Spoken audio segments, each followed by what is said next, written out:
Hello friends, మనం Indian పాలిటీలో amendment of the constitution సంబంధించి కొన్ని క్వశ్చన్స్ చూద్దాం. ఫస్ట్ క్వశ్చన్ చూసుకుంటే మనకి అమెండ్మెంట్ ఆఫ్ ది కాన్స్టిట్యూషన్ సంబంధించి 3 స్టేట్మెంట్స్ ఇచ్చి వాటిల్లో ఎన్ని కరెక్ట్ స్టేట్మెంట్స్ అని అడుగుతున్నారు. ఈ క్వశ్చన్ మనకి పంజాబ్ పబ్లిక్ సర్వీస్ కమిషన్ వారు అడగడం జరిగింది.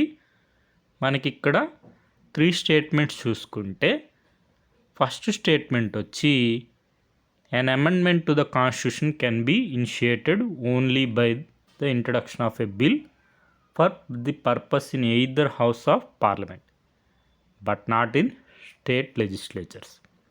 మనకి కాన్స్టిట్యూషన్ని అమెండ్మెంట్ చేయాలంటే కాన్స్టిట్యూషన్ అమెండ్మెంట్ బిల్ని ఇనిషియేట్ చేయొచ్చు. ఎక్కడ ఇనిషియేట్ చేయొచ్చు అంటే ఎయిదర్ హౌస్ ఆఫ్ పార్లమెంట్, లోక్సభలో కానీ రాజ్యసభలో కానీ, but not in state legislatures. Constitution amendment బిల్ని మనం స్టేట్ లెజిస్లేచర్స్లో ఇనిషియేట్ చేయలేం. ఫస్ట్ స్టేట్మెంటు కరెక్ట్ అనమాట. సెకండ్ స్టేట్మెంట్ చూసుకుంటే the bill can be introduced only by a minister అన్నారు. కాబట్టి ఈ స్టేట్మెంట్ ఇన్కరెక్ట్ అవుతుంది. కాన్స్టిట్యూషన్ అమెండ్మెంట్ బిల్ని మెంబర్ ఆఫ్ పార్లమెంట్ అయితే చాలు, ఇనిషియేట్ చేయొచ్చు, మినిస్టర్ అవ్వాల్సిన అవసరం లేదు. తర్వాత థర్డ్ స్టేట్మెంట్ చూసుకుంటే each house must pass the bill separately. మనకి లోక్సభలో రాజ్యసభలో సపరేట్గా బిల్ అనేది పాస్ కాబడాలి. In case of a disagreement between the 2 houses, disagreement ఉంటే కాన్స్టిట్యూషన్ అమెండ్మెంట్ బిల్ అనేది డ్రాప్ అయిపోతుంది. There is a provision for holding a joint sitting అన్నారు. కాబట్టి ఈ స్టేట్మెంట్ ఇన్కరెక్ట్ అనమాట. కాన్స్టిట్యూషన్ అమెండ్మెంట్ బిల్కి మనకి జాయింట్ సిట్టింగ్ లేదు. ఇక్కడ మనకి కరెక్ట్ స్టేట్మెంట్స్ ఎన్ని అని అడిగారు కాబట్టి ఓన్లీ 1. ఆప్షన్ ఏ మనకి ఆన్సర్. మనకి ఇండియన్ కాన్స్టిట్యూషన్లో పార్ట్ 20లో amendment of the constitution article 368 clause 2లో మెన్షన్ చేస్తుంటుంది. an amendment of this constitution may be initiated only by the introduction of a bill for the purpose in either house of parliament. మనకి constitution amendment bill అనేది either house of పార్లమెంట్లో initiate చేయొచ్చు.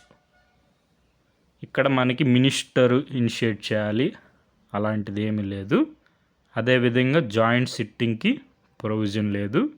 State లెజిస్లేచర్స్లో కూడా మనం constitution amendment బిల్ని initiate చేయలేం. మనకి ఇక్కడ చూసుకుంటే కాన్స్టిట్యూషన్ అమెండ్మెంట్ బిల్ అనేది can be introduced in either house of parliament. Constitution amendment bill needs to be passed by both the house of the parliament separately with special majority, and there is no provision for the joint sitting of the houses for the constitution amendment bill. మనకి ఈ concept మీద different ఎగ్జామ్స్లో questions వచ్చాయి. ఈ questions చూడండి, ఒకే same concept single line base చేసుకొని question ఏ విధంగా ఫ్రేమ్ చేస్తున్నారు అబ్జర్వ్ చేయండి. ఫస్ట్ క్వశ్చన్ ఏంటంటే ఇక్కడ amendments to the constitution may be initiated. మనకు తెలుసు కదా, amendment to the constitution may be initiated either house of parliament.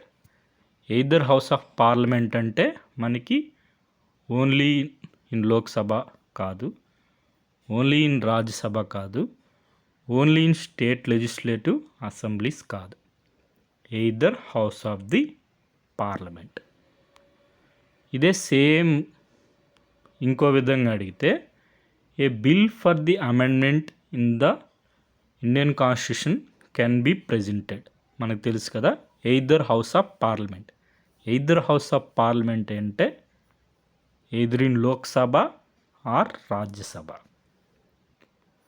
Same ఇదే క్వశ్చన్ని ఇంకో విధంగా అడిగితే an amendment to the Constitution of India can be initiated by Lok Sabha, Rajya Sabha. State legislatures కాదు, president prior permission అవసరం లేదు. అంటే మనకి ఆప్షన్ డి ఆన్సర్.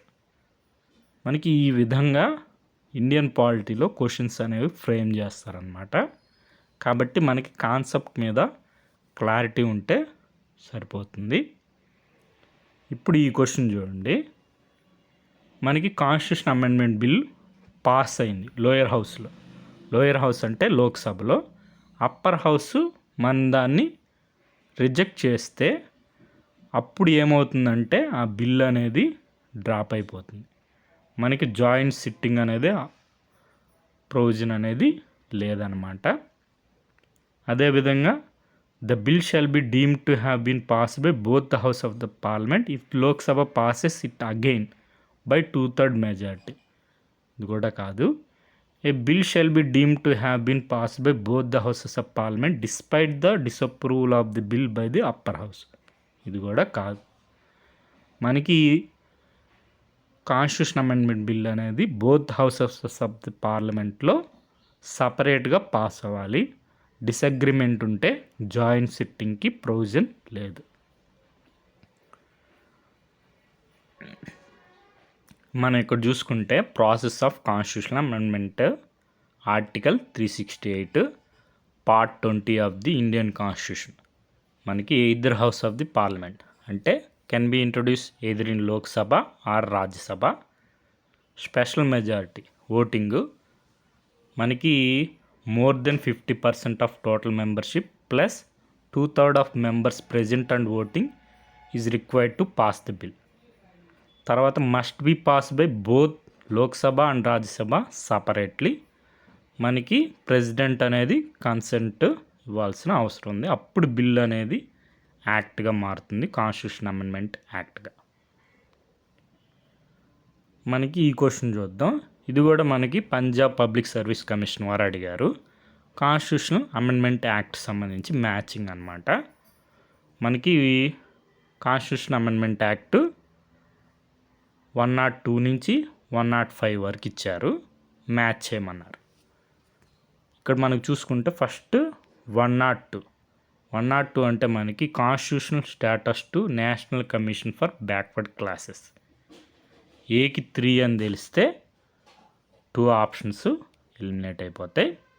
తర్వాత బీకి 1 2 ఆప్షన్స్లో ఉంది. 1/3 అమెండ్మెంట్ యాక్ట్ ఏంటంటే మనకి a maximum of 10% reservation for economically weaker sections EWS.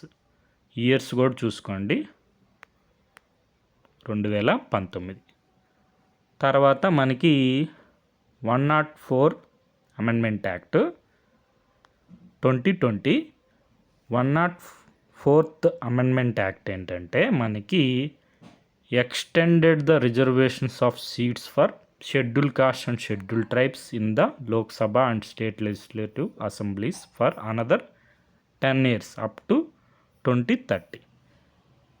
మనకి సికి 4 అని తెలిస్తే ఆప్షన్స్ బి ఆన్సర్. మనకి డీకి వచ్చి 105th అమెండ్మెంట్ యాక్ట్ 2021 వచ్చి మనకి restore the power of the state governments to identify other backward classes OBCs that are socially and educationally backward.